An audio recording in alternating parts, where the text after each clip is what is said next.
नमस्कार साथियों, मैं मनीष भारती संस्कृति आईएएस प्लेटफॉर्म पर आप सभी का स्वागत करता हूं। साथियों, जैसा कि आप जानते हैं, यूपीएससी प्रारंभिक परीक्षा 2026 को ध्यान में रखते हुए हम लोग पिछले 1-1.5 वर्ष के करंट अफेयर्स का पॉलिटी विषय का रिवीजन कर रहे हैं। पिछला कई लेक्चर हमने ले लिया है।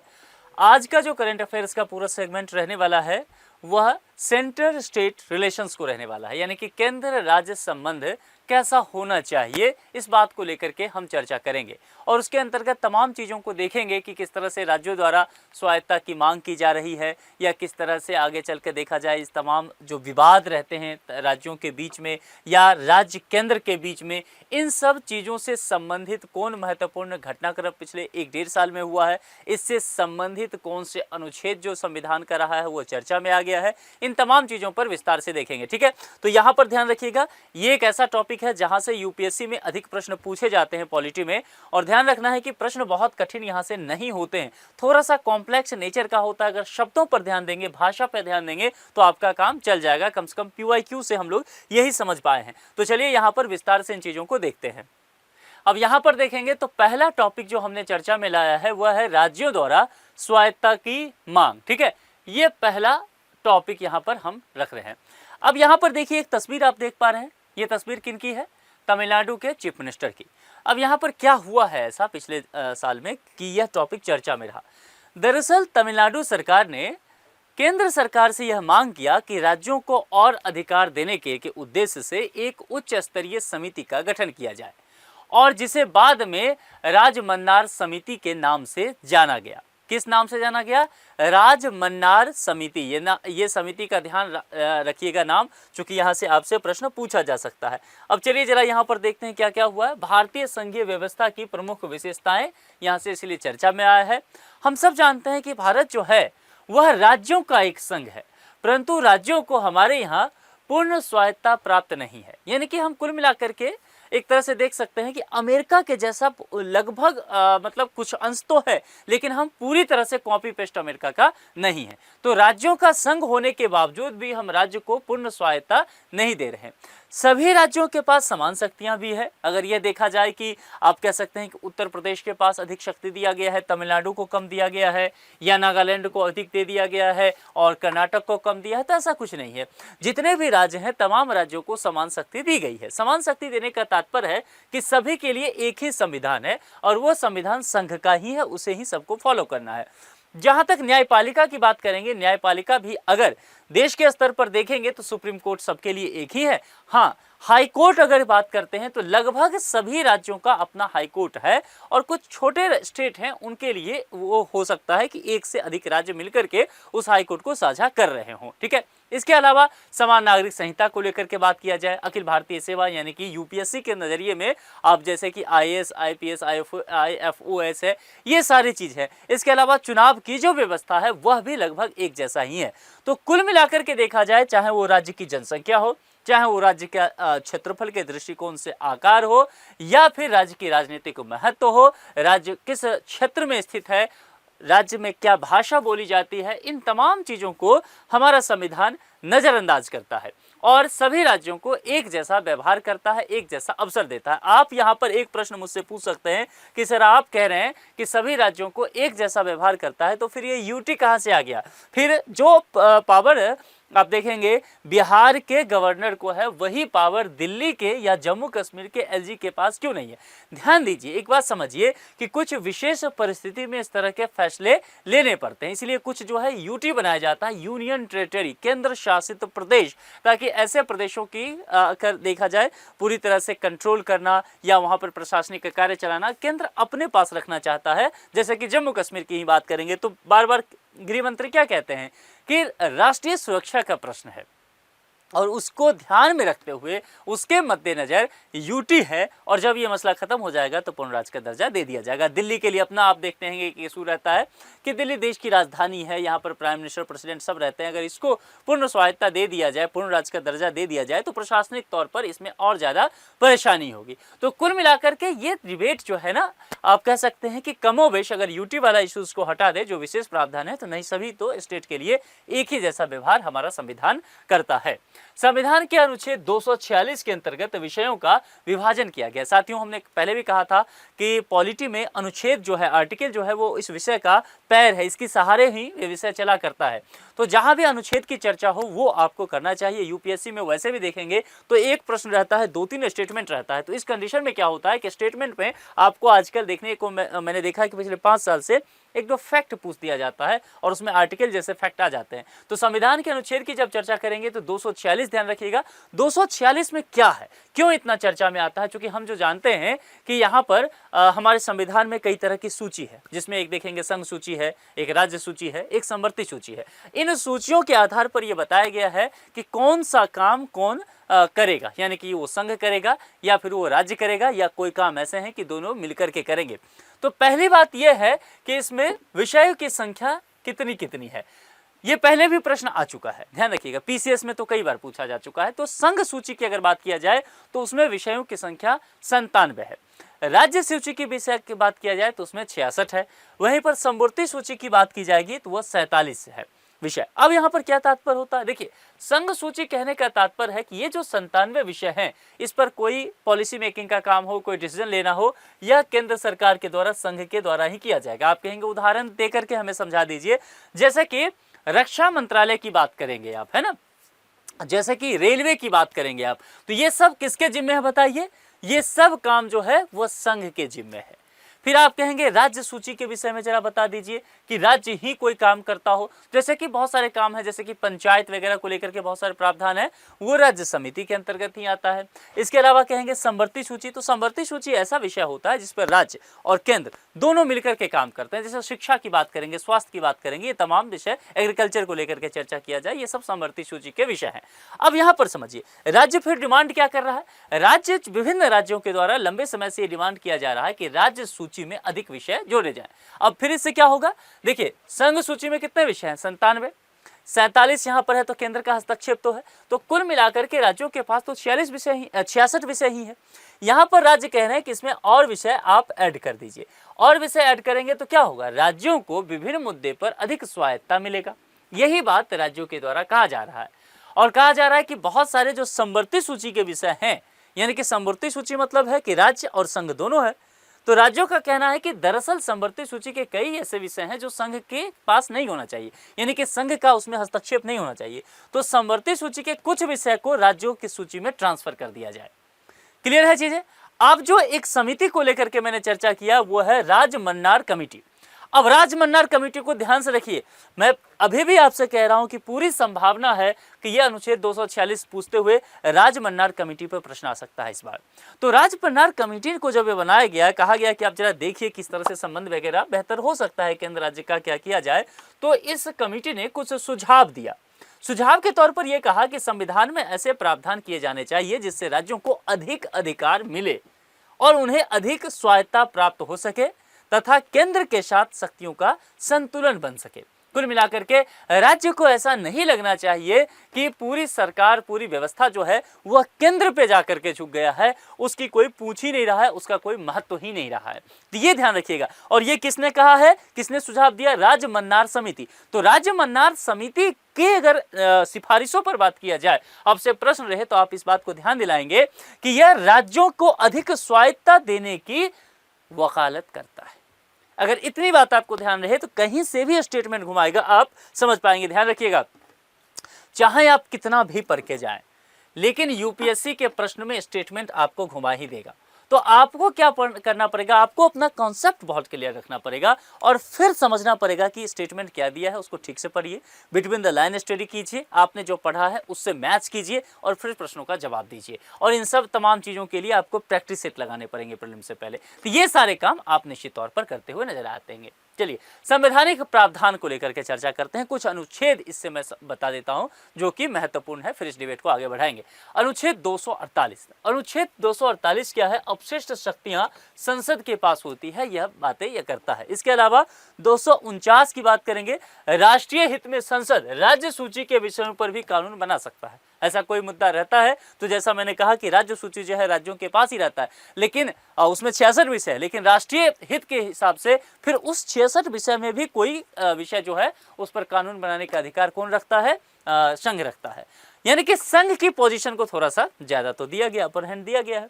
यही डिबेट भी रहता है। अनुच्छेद 250 की देखेंगे, आपातकाल की स्थिति अगर होता है, इमरजेंसी लाइक सिचुएशन होता है, तो संसद के पास ये पावर होता है कि राज्य सूची के विषयों पर कानून बना सकते हैं। जैसे कि मान लेते हैं, अच्छा इसको अलग हिसाब से देखिए, जैसे राष्ट्रपति शासन कहीं लग गया, तो उस कंडीशन में भी संघ को थोड़ा पावर मिल जाएगा। अभी मणिपुर में लगा था तो उसको ध्यान रखिएगा, राष्ट्रीय आपातकाल लग गया, जैसे इंदिरा गांधी ने लगा दिया, तो उस समय भी राज्यों में कोई कानून बनना है तो जाहिर सी बात है राष्ट्रीय आपातकाल है, संघ उस पर कानून बना सकता है। अनुच्छेद 252, 2 या अधिक राज्यों की सहमति से संसद उनके लिए कानून बना सकता है, मोस्ट इंपॉर्टेंट है, ध्यान रखिएगा, है ना। जल विवाद वगैरह को लेकर के भी इसमें रोल आ जाता है। इसके अलावा 253, अंतर्राष्ट्रीय समझौते के क्रियान्वयन हेतु संसद किसी भी विषय पर कानून बना सकता है, यानी कि इसमें भी संघ को पावर। अनुच्छेद 254, राज्य और केंद्र के कानूनों में टकराव होने पर किसका कानून सर्वोपरि हो जाएगा, प्रभावी होगा, केंद्र का। यही विवाद है, यही ये लोग कह रहे हैं कि भाई हर बात में तो आप केंद्र को महत्व दे रहे हैं, तो फिर राज्यों का कहाँ महत्व रह गया। राज्यों को भी कुछ व्यवस्था देनी चाहिए, थोड़ी सी स्वायत्ता मिलनी चाहिए, यही बात कहा गया। केंद्र राज्य संबंधों में पहल को लेकर के बात करते हैं। अंतरराज्यीय परिषद, अनुच्छेद 263 इसकी बात करता है, केंद्र और राज्यों के बीच समन्वय और सहयोग के लिए अंतरराज्यीय परिषद बनाए जाते हैं ताकि कोऑर्डिनेशन हो सके। इसके अलावा रीजनल जो परिषद होता है, यानी कि क्षेत्रीय, जिसका देखा जाए राज्य पुनर्गठन अधिनियम 1956 से जिसकी बात किया गया, क्षेत्रीय स्तर पर फैसले लेने के लेकर के, चाहे वो आर्थिक हो, सामाजिक हो, सांस्कृतिक विकास हो, इन सब को बढ़ावा देने के लिए क्षेत्रीय परिषद यहाँ पर काम करती है। इसके अलावा नीति आयोग, राज्यों की भागीदारी के साथ सहकारी संघवाद को प्रोत्साहित करने होते हैं। ध्यान रखिएगा साथियों, ये नीति आयोग जो है ना, ये योजना आयोग को प्रतिस्थापित करते हुए आया, ठीक है। अब योजना आयोग जैसे पंचवर्षीय योजना लाता था और कोशिश करता था कि भारत में अगले 5 साल तक क्या काम होना है उस पर काम करता था। नीति आयोग को कहा गया थिंक टैंक ऑफ इंडिया।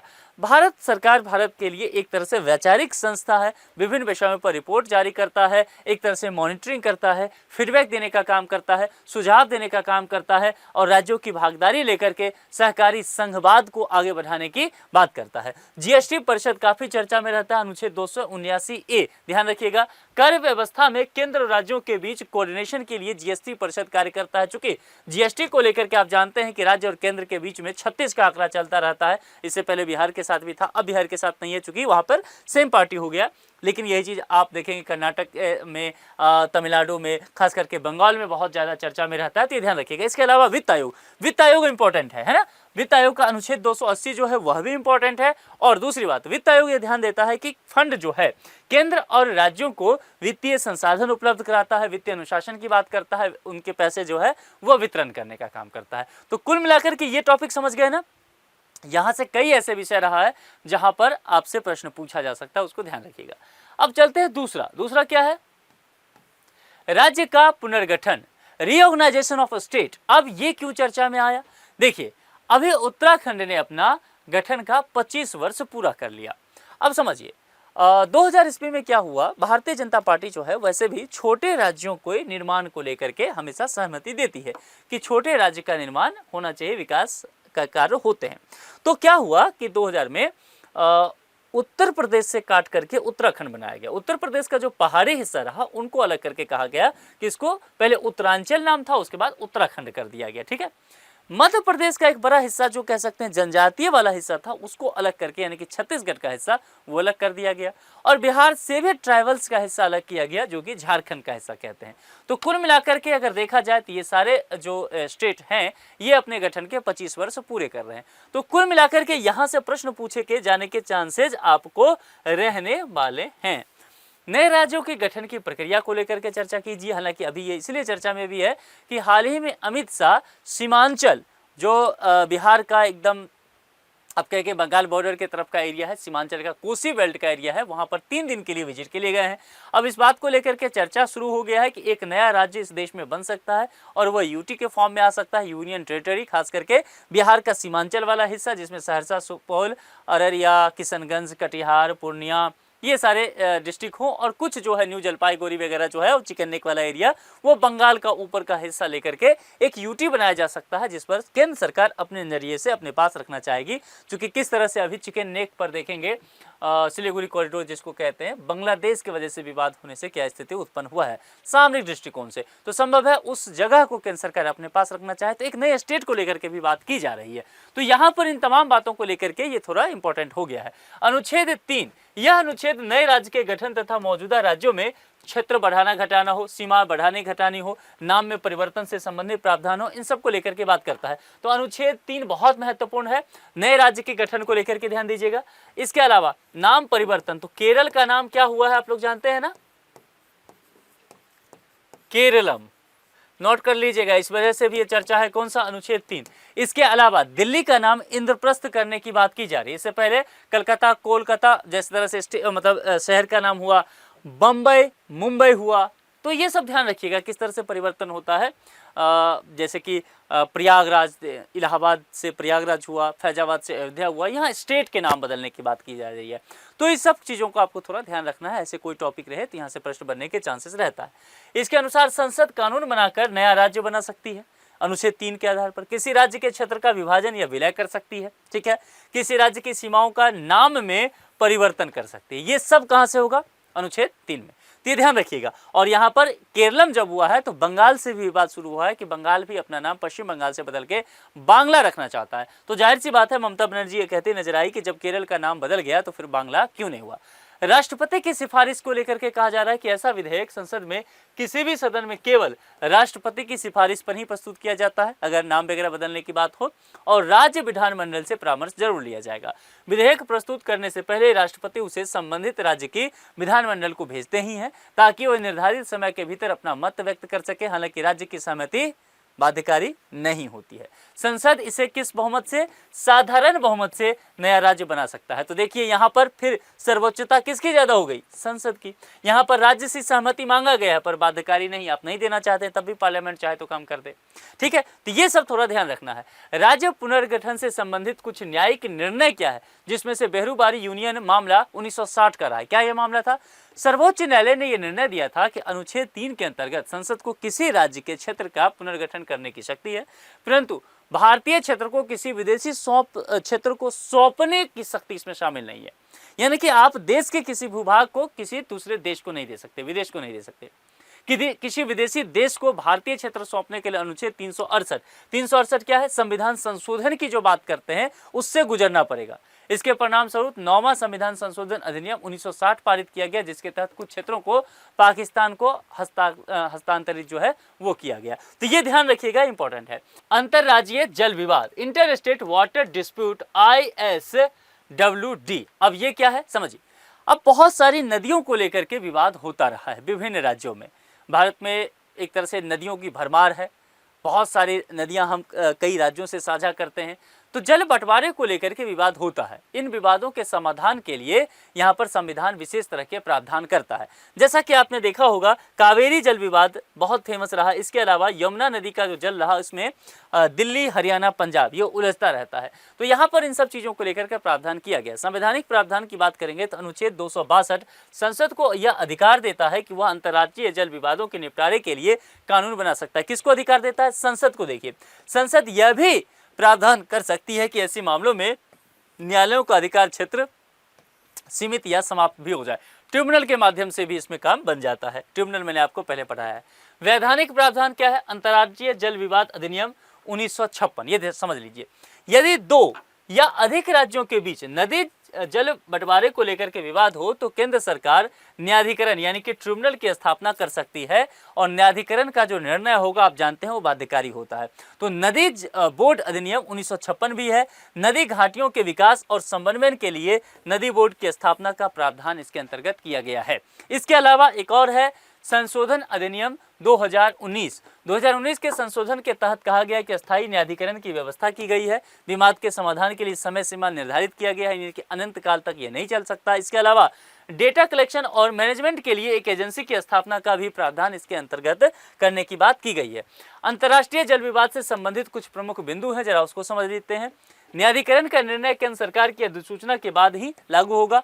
अंतिम निर्णय जो निर्णय होगा वो अंतिम और बाध्यकारी होता है, यानी कि अपील नहीं कर सकते हैं। सर्वोच्च न्यायालय का अधिकार क्षेत्र सामान्यतः सीमित ही रहता है। अनुच्छेद 262 के तहत ये व्यवस्था किया गया है। तो कुल मिलाकर के ध्यान रखिएगा, गर्मी का समय आ रहा है, फिर से यमुना नदी का जल विवाद में रहने वाला है। कावेरी भी नदी जल विवाद पूरी तरह से नहीं सुलझा है, तो यहां से प्रश्न भी रह सकता है। कुल मिलाकर के कुछ ये टॉपिक हैं जो केंद्र और राज्य के जो संबंध है वहां से पूछे जाने के चांसेस रह सकते हैं। फिर भी अगर आपको लगता है कोई टॉपिक रह गया हो तो आप कमेंट बॉक्स में लिख के बताएं, उस पर हम अलग से लेक्चर लेकर के आ जाएंगे। आज के लिए इतना ही। जुड़ने के लिए आप सभी का बहुत बहुत शुक्रिया। Thank you so much.